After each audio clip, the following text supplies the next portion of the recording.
What's your best argument for us having free will? Oh, Braxton has done a lot on this. Yeah, it would depend on whether we're talking about biblical case for free will or just philosophical case for free will. But when I look through scripture, I see a story of libertarian choice. Libertarian freedom is the view that whatever you did, you could have done otherwise, or at the very least, nothing external to you is determining your actions. So starting it off, good job, Braxton. I like that definition of libertarian free will. That is, of course, if someone asks, do we have free will? It's important to figure out what people mean by that question. Myself included, when I was a Christian, and a lot of people assume that free will means, are we making our own choices? And if that's your definition of free will, then we can have that discussion. I think Braxton alluded to that then. Is anything outside of us controlling our decisions? For example, are we simply puppets and someone else is actually making the decisions? Those kind of concepts of free will aren't specifically libertarian free will, which is what is actually most interesting, or at least it is to me, and is most interesting in terms of the theological debates. I'm assuming that the question asker who wanted to know what the evidence for free will was probably a Christian. Most of the people asking the questions seem to be of Christian bent. Now, there's internal debate among Christians. So there are Calvinists who think that there are limitations on our free will, that God actually plays more of an active role in our choices than other Christians would agree to. And I think that was probably the nature of the question asking, and it seems to be the nature of the answers that are being given here. Libertarian free will is the idea of, in any given instant, could you have made a choice other than the one you just made? So, for example, the very second I pushed the go live button on this stream, was there any way that, given all the same inputs, all the technical issues I was having before, the fact that I have had people in the audience who were already chatting and commenting, and I was feeling some pressure that way, the fact that I really wanted to hang out with you guys and talk about some of these topics, given all those inputs, given the temperature in the room is very warm in here, given that my dog is asleep, that Shannon is away, all these various things, if all those things came together in exactly the same way, could I have made a different choice than that very one I did to push the go live button? Could I have waited 2 more seconds? Could I have not pushed it at all? So that's what we're talking about here. It's not whether Paul makes his own choices or not, whether I have agency. Those are all separate questions. In any topic, using the same definitions of the same words is crucial for having an understanding and an actual meaningful conversation. And so I think when you read the Bible, it makes the most sense with that in mind. So like we see Cain and Abel in Genesis chapter 4. And so God speaks to Cain and he says, why is your countenance fallen? If you do well, will you not be accepted? But sin lies at the door. He's giving Cain the impression you don't have to do what you're doing. You could do otherwise. And that seems to me to imply libertarian free will, because if it's not, it seems like to me that God is saying something that is misleading or deceptive or something like that. Okay, so Braxton is laying out a case from the Bible that there might be free will. Of course, someone like myself, and probably a lot of you watching, although for some of you, the biblical evidence would be interesting. Biblical evidence of free will is not super interesting to us, though I'm not completely sure the example he gave would give you an example of libertarian free will. So God seems to be saying to Cain that he could have made other choices than he did. Now, the question is, we all could make different choices given slightly different circumstances. The question is, in identical circumstances, could Cain react differently? And that I don't think is clear from that. But what Braxton is saying, which is interesting, is that if we don't have free will, then God is a liar. And therefore, you're actually backing into it. Because you don't think that God is a liar, you're accepting that libertarian free will is a choice. Now, that's a situation, but Braxton is not pretending otherwise. He's giving evidence from the Bible to people who accept the Bible as an authoritative work. So I think that's all fair and on board. Proper for Braxton to do. That's all right. Let's carry on. So when you take all the data together, it looks like it's presenting a robust understanding of free will that I would describe as libertarian freedom. And philosophical is a different. So. Right. Yeah. And I'd say, yeah, so philosophical, as he acknowledges, he would be making a different argument. So he's assuming he's addressing a Christian, and that's all fine and good. just quickly, like, a few things that jumped in my mind is like neuroplasticity, for example. In neuroplasticity, you can actually change the structure of your brain, not in the full structure, but in terms of like your neural pathways and stuff like this, depending on what you give attention to and stuff. So John here is, for some reason, throwing out neuroplasticity as some kind of defeater to a lack of free will or to determinism. That would be the opposite. That would be what I actually hold, is that we are determined by all of the inputs and the chemistry of our brain at the very instant of decision, that given all those things, there is only one possible outcome. But he's throwing in the defeater, presumably as neuroplasticity. Now, that is essentially what happens to our brains over time. For example, we start to take a certain route to work. Our brain starts to get used to that route to work. And actually that kind of, we can almost go on autopilot at some point, or it actually becomes more difficult to change things because we've got a heuristic, we've got a mental shortcut that always wants to take that route. Also, of course, you can also be learning styles. I study best at night, or I've become a skeptic as opposed to someone who accepts a lot of things for less evidence. These are all ways that we train our brain. And he's not wrong. Neuroplasticity is a thing, but that doesn't address the idea of libertarian free will in terms of at that instant that we make a decision, could we have made a different decision? What he's talking about is the decisions to affect future decisions. We're training our future decisions to be a certain way, but that doesn't mean that when those future decisions are being made, that we could do otherwise in those precise instances. So this is a non sequitur.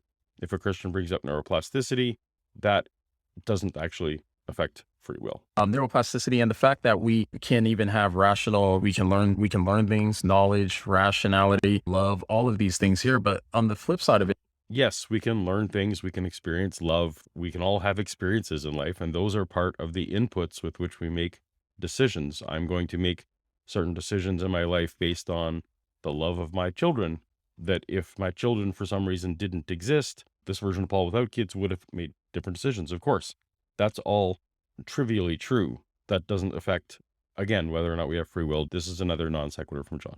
like a lot of people make arguments against free will based on, I think it's like an unfalsifiable argument. You know what I mean? Because I'm like, why? He was going on a good path, I thought, here just for 1 second. He called free will a non-falsifiable argument. I don't actually think that is incorrect to be used like a triple negative. I think I used in that sentence there. Whether or not we have free will is in and of itself probably a non-falsifiable claim, because we can't actually go back in time and relive any given decision to do an empirical test, for example. All we can use is our general research, general rationality, thinking things through, study of the brain and the way the brain makes decisions, but it's not specifically falsifiable in terms of having an empirical test. Now, there are psychological tests that have been done that help us to determine that a lot of times our brain makes a decision before our consciousness is aware of them. And that is one of the potential, not defeaters, but it provides evidence for the idea that determinism is correct, in that our brain makes the choice before we're conscious of it. There are several Shannon Q videos about that, and I think a couple on my channel as well for those who are interested. I'm talking a little bit long, but Jon had a good point. Falsifiability is important, but then he derails his own point. Are we having this discussion about free will? Would have to be because we're determined to do so based off of our brain chemistry. And again, I'm not sure what type of free will the questioner is referring to. From the philosophical side, That was a reasonable point there. You didn't, again, if we're talking about libertarian free will, his answers were not all that helpful. If the type of free will that he's addressing is some kind of alternate description that is just vaguely, do we have agency, for example, perhaps some of his points had more merit than others. We'll see. Anyway, what does Michael from Inspiring Philosophy have to say? remember that free will is intuitive. It's our starting point. We start with what we intuitively believe. And the skeptic of something, say consciousness or free will, has to provide evidence that our intuitions are wrong on this. This is what prompted me to want to include this particular clip. Christians love intuition. I don't get why exactly. When you ask about objective morality, the answer to the evidence for objective morality is individual intuition. When you talk about consciousness, the answer is individual intuition. And when it comes to free will, again, the answer is individual intuition. And you heard Michael say just there, it is up to the skeptic, or is up to someone else, to disprove my intuition. Now, of course, that's something that's possible to do, again, when it comes to, my intuition is maybe that the earth is flat because it seems flat. Given enough evidence contrary to that, in terms of new information, you can convince someone that the earth is indeed round, even though it seems intuitive that it is flat. The trouble here is that my intuition is that we do not have free will. I've read books on this. I've read papers on this. I've thought about this. My intuition, of course, is that we do not have free will. So now Michael and I are merely in competing intuitions. And that doesn't mean anything. I can't say, hey, Michael, you have to disprove my intuition. That doesn't help at all. We have to look to other methods. So I feel like intuition is one of the worst ways of knowing things. Theists seem to think it is the best way of knowing things, and that they seem justified in following their intuition as long as they don't have something really convincingly counter. I suppose that is probably how we all operate. I'm probably operating the same way when it comes to the non-falsifiable free will. I'm following my intuition that we don't have it. Just straight up appealing to intuition isn't going to solve anything.